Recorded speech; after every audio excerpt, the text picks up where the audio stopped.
ভিডিওতে রয়েছে শ্রী শ্রী ঠাকুরের স্নান উৎসবের ইতিহাস ও আজ দেওঘরে পালিত হচ্ছে ঠাকুরের স্নান উৎসব, তারই কিছু ছবি। জয় গুরু। ইষ্টপ্রাণ দাদা ও মায়েরা, আজ 27শে মে বুধবার পরম প্রেমময় শ্রী শ্রী ঠাকুরের স্নান উৎসব।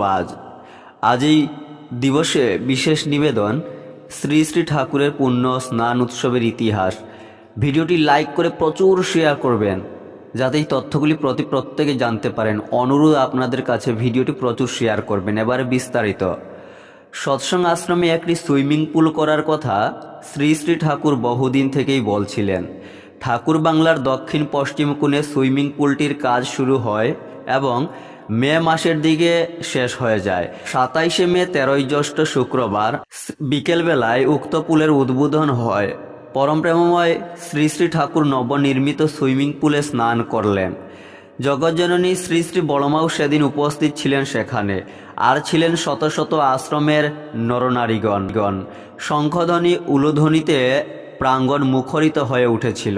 সুইমিং পুলে শ্রী শ্রী ঠাকুর প্রথম স্নান করেছিলেন 1966 সালের 27শে মে। সে আজ অনেক দিনের আগের কথা। শ্রী শ্রী বরদা সেবার সৌদপুরের বাড়িতে বাস করেন। পূজনীয় কাজল দাস সাঁতার শিখতে চাইলেন। শ্রী শ্রী বরদা বলেছিলেন ঠাকুরের অনুমতি হলে শেখা হবে। এই ঘটনার বহুদিন পর পূজ্যপাদ কাজল দাস শ্রী শ্রী ঠাকুরের কাছে সাঁতার শেখার জন্য নিবেদন করেন এবং পূজ্যপাদ বরদার কথা বাবাকে জানান, অর্থাৎ ঠাকুরকে জানান। শ্রী শ্রী ঠাকুর তখন বলেছিলেন আমিই তোকে সাঁতার শেখাবো। ঠাকুরের ইচ্ছা পূরণ করার জন্য পূজ্যপাদ বরদা ঠাকুর বাংলায় সুইমিং পুল তৈরি করলেন ও কনিষ্ঠ ভ্রাতাকে সাঁতার শেখাতে লাগলেন। শ্রী শ্রী ঠাকুর শ্রী শ্রী বড়মা ট্রলিতে করে গেলেন সাঁতার শেখানো দেখতে। সেদিন ছিল 27শে মে। বেলা পড়ে গেছে, সময় 5টা 15। জ্যৈষ্ঠের দাবদহে পৃথিবী জলে খাক হয়ে যাবার মতো। পূজ্যপাদ শ্রী শ্রী বরদা তখন সাঁতার শেখাচ্ছিলেন পূজ্যপাদ কাজলদাকে। এমন সময় গেলেন শ্রী শ্রী ঠাকুর শ্রী শ্রী বড়মা সেখানে।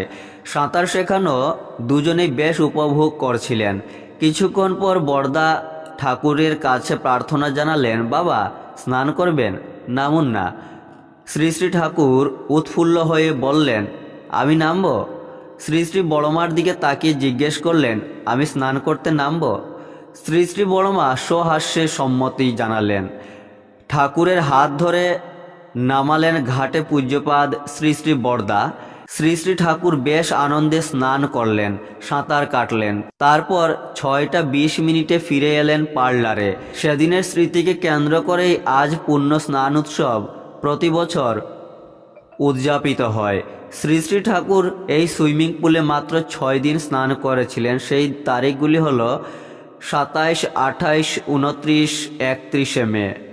তারপর 1 জুন ও 13ই আগস্ট। ভিডিওটি প্রচুর শেয়ার করবেন। জয় গুরু।